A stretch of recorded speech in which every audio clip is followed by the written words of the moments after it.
السلام علیکم ورحمۃ اللہ وبرکاتہ.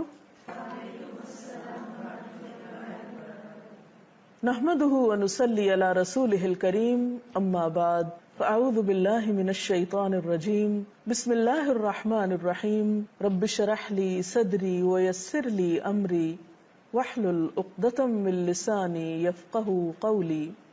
ہماری آج کی گفتگو کا موضوع ہے روزہ کس کے لیے. گویا ہم سب کو اس بات کا فیصلہ کرنا ہے کہ ہم جو صبح سے شام تک بھوکے پیاسے رہتے ہیں اور بہت سی خواہشات کو چھوڑتے ہیں، اپنی زبان کو کنٹرول میں رکھتے ہیں، تو یہ ساری کوشش، ایفرٹ، بھاگ دوڑ، محنت، یہ سب کس کو خوش کرنے کے لیے ہے؟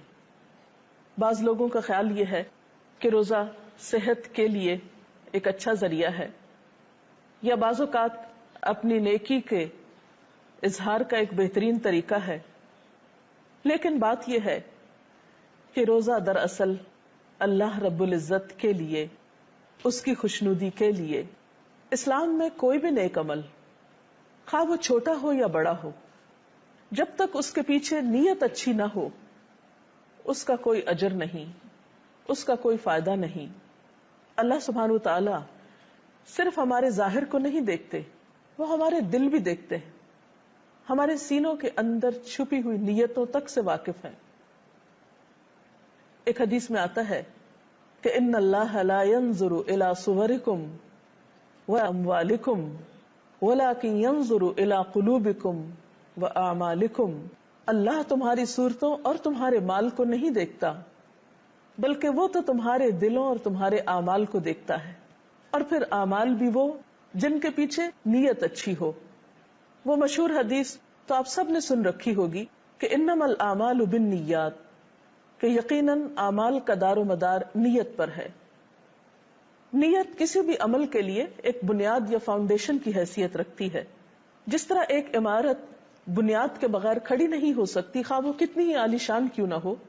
جس طرح ایک پودا جڑوں کے بغیر کھڑا نہیں ہو سکتا، ایک بیج کے بغیر ایک پودے کا تصور نہیں کیا جا سکتا، اسی طرح اسلام میں کسی عبادت کا اصل مقصد اس وقت تک پورا نہیں ہوتا، اس پر اجر و ثواب کے بارے میں سوچا نہیں جا سکتا، جب تک کہ اس کے پیچھے نیت اچھی نہ ہو. نیت کا لفظ عربی زبان کا ایک لفظ ہے جس کا روٹ نوا ہے، نون واو یہ. نوا عربی میں گٹلی کو کہتے ہیں. تو گویا جیسے ایک گٹلی ایک پودے کے وجود کا ذریعہ بنتی ہے، اسی طرح اچھی نیت اچھے عمل کی بنیاد بنتی ہے. خاص طور پر روزے کے بارے میں ایک حدیث بھی آتی ہے. عن ابی ہریرہ قال قال رسول اللہ صلی اللہ علیہ وسلم قال اللہ عز وجل کل عمل ابن آدم له الا الصیام فانہ لی وانا اجزی بہ متفق علیہ. حضرت ابو ہریرہ رضی اللہ تعالی عنہ سے روایت ہے، کہتے ہیں کہ نبی صلی اللہ علیہ وسلم نے فرمایا، اللہ تعالیٰ فرماتے ہیں انسان کا ہر عمل اس کے لیے ہے سوائے روزے کے کہ وہ صرف میرے لیے ہے اور میں ہی اس کی جزا دوں گا. اور روزے میں خاص طور پر نیت کا اہتمام اس لیے بھی کہ روزہ ایک ایسی عبادت ہے جس میں ایک انسان یا تو خود جانتا ہے کہ وہ یہ عبادت کر رہا ہے یا نہیں، یا اس کا رب جانتا ہے. اور دوسرے لفظوں میں روزہ ایک ایسی عبادت بھی ہے جو ہماری نیت کو اللہ کے لیے خالص کرنے کا ایک ذریعہ بھی ہے. اور اس کے ساتھ ہی ہم دیکھتے ہیں کہ ریاکاری کی عبادت اللہ تعالیٰ کے ہاں سخت ناپسندیدہ ہے. ایک حدیث کے مطابق ایسی عبادات کو شرک قرار دیا گیا ہے. مسند احمد کی ایک روایت ہے، عن شداد بن اوس قال سمعت رسول اللہ صلی اللہ علیہ وسلم یقول من صلى يرائي فقد اشرک ومن صام يرائي فقد اشرک ومن تصدق يرائي فقد اشرک. حضرت شداد بن اوس رضی اللہ تعالی عنہ کہتے ہیں، میں نے رسول اللہ صلی اللہ علیہ وسلم کو فرماتے ہوئے سنا ہے، جس نے دکھاوے کی نماز پڑھی اس نے شرک کیا، جس نے دکھاوے کا روزہ رکھا اس نے شرک کیا، اور جس نے دکھاوے کے لیے صدقہ کیا اس نے شرک کیا. تو گویا اللہ سبحانہ وتعالیٰ کی خوشی کی بجائے کسی اور کی خوشی ہو، یا جس میں انسان اس کے لیے اپنے عمل کو خالص کرنے کی بجائے دوسروں سے اس کی شہرت چاہتا ہو یا ناموری چاہتا ہو یا اپنی پاکیزگی کا کوئی دم بھرنا چاہتا ہو. نہیں، اسلام میں عبادت سراسر اللہ کی خوشی حاصل کرنے کا نام ہے. ایسی عبادت کا فائدہ کیا ہے؟ نبی صلی اللہ علیہ وسلم نے فرمایا من صام یوما ابتغاء وجہ اللہ بعدہ اللہ من جہنم. بہقی کی اس روایت کا مطلب یہ ہے کہ جو شخص اللہ تعالیٰ کی رضامندی کے لیے ایک دن کا روزہ رکھے گا اللہ تعالیٰ اس کو جہنم سے دور کر دے گا. تو گویا یہاں بھی جہنم سے دوری کی وجہ محض روزہ رکھنا نہیں ہے، بلکہ روزہ اللہ کے لیے رکھنا ہے. اور اللہ کے لیے رکھنے کا مطلب کیا ہے؟ اس کی رضامندی اور اس کی خوشی چاہنے کے لیے.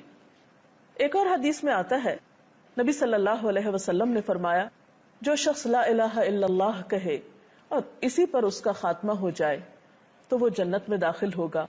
اور جو اللہ تعالیٰ کی خوشنودی کے لیے ایک دن کا روزہ رکھے، ایک دن کا، اور وہ اسی پر مر جائے، یعنی اس کے دل میں اور کوئی غرض نہیں تھی سوائے اپنے رب کی خوشنودی کے، تو وہ جنت میں داخل ہوگا. اور جو شخص اللہ تعالیٰ کی خوشنودی کے لیے صدقہ و خیرات کرے اور اسی پر اس کا خاتمہ ہو تو وہ بھی جنت میں داخل ہوگا. اب سوال یہ پیدا ہوتا ہے کہ پھر روزے کی نیت کیسے کی جائے؟ جیسا کہ آپ جانتے ہیں کہ نیت کا لفظ نوا سے، اور نوا گٹلی کو کہتے ہیں، اور گٹلی دراصل زمین کے اندر ہوتی ہے جب جا کر اس سے پودا نکلتا ہے. تو اسی طرح نیت کا تعلق انسان کے دل سے ہے. نیت دل کے ارادے کا نام ہے. اس کے لیے کچھ مخصوص الفاظ آپ صلی اللہ علیہ وسلم نے ہمیں نہیں سکھائے. اور نیت دراصل انسان کا اپنے شعور کے ساتھ خود اپنے ساتھ ایک وعدہ اور ارادہ ہے کہ میں یہ کام اللہ تعالیٰ کے لیے کرنے جا رہا ہوں. اب سوال یہ پیدا ہوتا ہے کہ نیت کس وقت کی جائے؟ تو روزہ رکھنے کی نیت روزے کا وقت شروع ہونے سے پہلے کر لینی چاہیے، کیونکہ حضرت حفصہ کی ایک روایت میں آتا ہے کہ نبی صلی اللہ علیہ وسلم نے فرمایا من لم یجمع الصیام قبل الفجر فلا صیام لہ. جس نے فجر سے پہلے روزے کی نیت نہیں کی اس کا روزہ نہیں. تو فرضی روزے میں روزے کی نیت فجر کے شروع ہونے سے پہلے کر لینی چاہیے. گویا جس وقت آپ کی سحری کا وقت ختم ہوتا ہے اس کے ساتھ ہی نیت شروع ہو جانی چاہیے. تو خلاصہ یہ ہے کہ انسان جو بھی اچھا کام کرے وہ دکھاوے کے لیے نہ کرے، لوگوں سے جزا پانے کے لیے نہ کرے، لوگوں کی تعریف چاہنے کے لیے نہ کرے، بلکہ اللہ کے لیے کرے. کیوں؟ اس لیے کہ سب کچھ تو ہمیں اسی نے دیا. ہمارے پاس جو کچھ ہے، ہمارا یہ جسم، ہمارے لیے کھانے کی نعمتیں، ہمارے لیے دنیا کی اور ان گنت نعمتیں، یہ سب کچھ کہاں سے ملی ہم کو؟ اللہ رب العزت کی طرف سے. اور جب ہم عبادت کرتے ہیں تو دراصل ایک طرح سے ہم ان نعمتوں کا شکرانہ ادا کر رہے ہوتے ہیں. اور اگر اس میں بھی ہم اس کے ساتھ اوروں کو شریک کر لیں تو وہ کس قسم کا شکرانہ ہے؟ تو بہرحال روزہ اللہ کے لیے، اللہ تعالیٰ ہی اس کی جزا دینے والا ہے. دکھاوے کا روزہ شرک قرار دیا گیا ہے. اور روزے کی نیت دل میں ہوتی ہے اور نیت کا وقت فجر سے پہلے تک کا ہے.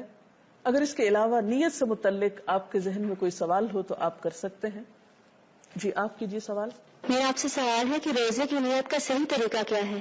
روزے کی نیت دراصل دل میں ہوتی، اور اس کا آپ کو پتہ کیسے چلے گا؟ مثلاً آپ رات کو جب سونے لگتے ہیں تو کیا سوچ کر سوتے ہیں کہ مجھے صبح روزے کے لیے اٹھنا ہے؟ تو گویا آپ نے نیت کر لی. آپ الارم لگاتے ہیں، پھر آپ صبح اٹھ جاتے ہیں، سحری کرتے ہیں. آپ کے یہ سارے اعمال اس نیت کے تابع ہیں.